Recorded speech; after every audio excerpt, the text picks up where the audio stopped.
Have you ever wondered if it's harder to get into law school in the United States if you are from Canada or you graduated from a college or university in Canada? Are there extra steps to your application process that you should be considering? Does it matter if you're Canadian but you graduated from an American university? Is there an entirely different application pool for you? If you found yourself thinking about any of those questions at any point in time during the application process, this is the video for you.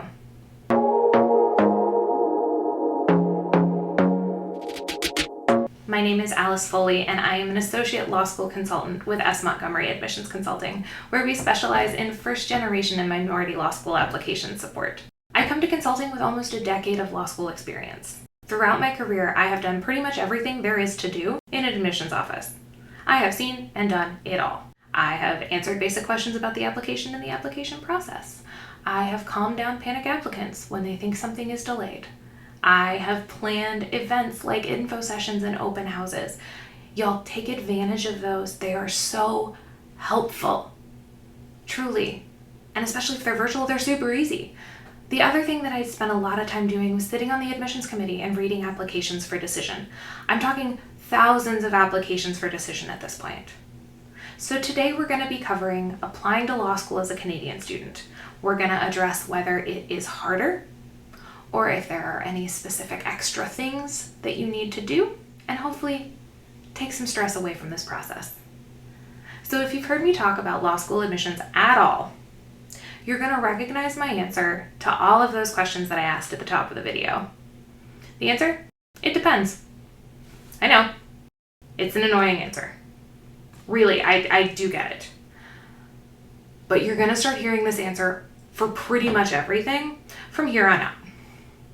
So first things first. Typically, a Canadian applicant is treated no differently than an American applicant. As far as decisions go, they are identical. A competitive Canadian application is going to look a whole lot like a competitive American application. Really, there is no difference. Aside from a couple of different answers to a handful of demographics questions like, I don't know, what country you live in, and sometimes a couple of extra sheets in your transcript evaluation report, the applications are basically identical. So I do want to put a big old asterisk right here. For my applicants that are worried about English proficiency test requirements, there's going to be one exception. If you are from Quebec or you are graduating from a school in Quebec, you may still need to provide proof of English proficiency. This means the TOEFL or the IELTS typically. And again, this is going to be a repeat from many things that I've said before. Check with the school that you're planning to apply to make sure that you know what those requirements are. Some schools may not require you to do it. Okay, so back on track. The characteristics of a competitive applicant do not differ, regardless of where you live. They are the same. So what this means in practice? Number one, committees are still going to want to see academic achievement. That's your transcript and your letters of recommendation. If your school grades vastly differently than most American colleges or universities, that's fine. Do not worry. LSAC will evaluate and normalize your grades and your transcript, so your GPA is going to look pretty much exactly the same as one from an American college. However, I do want to say give yourself some extra time here. LSAC can sometimes get bogged down, and then it'll take anywhere from a couple of days to a couple of weeks to process and evaluate those transcripts. Do not let yourself get stuck waiting for this and letting it hold up your application for submission. Plan ahead. Number two, the committee want to hear from your professors, your supervisors, from the people that can tell us what you're like in the classroom, what you're like as a professional. Are you engaged? Or are you checked out? Do you think critically or analytically about the things that you study? Do you do good work? Are you a problem solver? Are you a team player? All of those things help us build out the picture of you as an applicant and help inform the decision that we make if we want you to join our class. So number three, committees want to see a test score. I know this is up in the air, test optional and all of that, but for now, we're sticking with the LSAT. The good news is that taking the LSAT in Canada is literally exactly the same as it would be to take it in the United States. Like, I'm not kidding. If you go to LSAC's website, lsac.org, you are going to see Canada and the United States in the same list of test dates and registrations. Plus, for the next year or so, the LSAT is going to be proctored at home. You can take it at your house, as long as that house is in Canada or the United States, Puerto Rico, Mexico, or the US Virgin Islands. The other thing is that prep options are going to be very available. Almost everywhere has a virtual option at this point, so it doesn't really matter where you are. Although I will say sometimes it's a little more convenient if you share the same time zone as your tutor or your class or whatever it is. But it's just a convenience thing. You also want to be aiming for the 75th percentile, or at very minimum, you want to be aiming above the median of the LSAT for the school that you want to apply to. That means if you miss by a couple of points, you're still probably going to be above the median. Number 4, committees want to see that you can write, and that law school is the sensible next step for you. That's your personal statement. Writing is an absolutely critical skill for an attorney, and by extension, it's a critical skill for law students. So I want to make sure that you are sending in the absolute best writing that you have got in your personal statement. While you're at it, I also want to make sure that you can tell me why it is you want to come to my school, why you want to come to the United States, why you want to come to law school, period. Are you planning to work across the border? Are you planning to work for a multinational firm? Or are you planning to come to the United States permanently? There is no wrong answer here. We just need to see it. And number 5, committees want to see that you're going to add something to their class, something to the law school community, something unique. That can show up in your personal statement, but it doesn't have to, because you also have your diversity statement. So you know what else?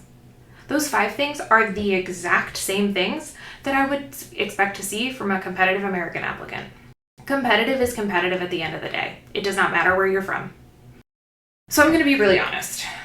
I am absolutely certain that I reviewed at least a handful of Canadian applicants in my time as a law school admissions officer. And I am pretty positive that at least a few Canadian applicants matriculated in my school.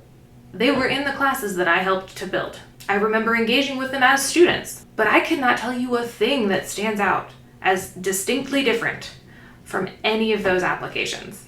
I really did. I saw every application that my schools received. I may not have been reading for decision, but I saw every single application that my school received. I remember applications from international students with education systems that are vastly different than the ones in the United States and Canada, mostly because those come with pages and pages and pages of transcript evaluation, and typically a translation. I don't remember my Canadian applicants as being any different. So fast forward. You've pressed submit, you've waited around, you've gotten an acceptance. Spend some time celebrating, but here's where there are going to be some differences. First off, as an international student, you're going to need an I-20 form before you move to the US to start your school. Your admissions team can handle this, or they may refer you out to the Office of International Students, whatever its official name is at the school that you've applied to and been accepted to. They'll take care of you. They'll take care of mailing out the paper thing that you're going to need to hand to Border Patrol or your customs agent or whoever. The good news is that the student visa situation is a little different for Canadian students. It seems less involved than some other countries, so that's nice. And to be honest, student visas are like a whole thing that we do not have time for in this video. If you have specific questions like right this second, my absolute best advice right now is to check the US Embassy or Consulate site for Canada. They can run you down the whole process. Next, you're going to want to figure out your financing. The good news first. At many law schools, international students are absolutely eligible for merit-based aid. That's scholarships, the things you don't have to pay back. Slightly less good news, international students without permanent resident status are not eligible for federal financial aid. Though, if I'm being really honest, how you feel about the whether this is good news, bad news thing is probably going to depend on how you feel about student loans in general. You're likely going to be asked for something showing proof of funding before or when you move to the United States. Just want to make sure that you can afford everything that you're trying to do. So barring anything specific for a particular law school, that's it. So to sum up, number 1, always check the specifics of the law school you want to apply for. If you can't figure it out, call and ask. Admissions officers are there to help. Number 2, competitive is competitive. It is no harder to get into law school as a Canadian applicant as it would be an American because competitive is competitive. Number 3, You're going to have a couple of extra things to do after you're admitted that deal with your move and financial aid. I hope this has been helpful. If it has, please like and subscribe or share with a friend.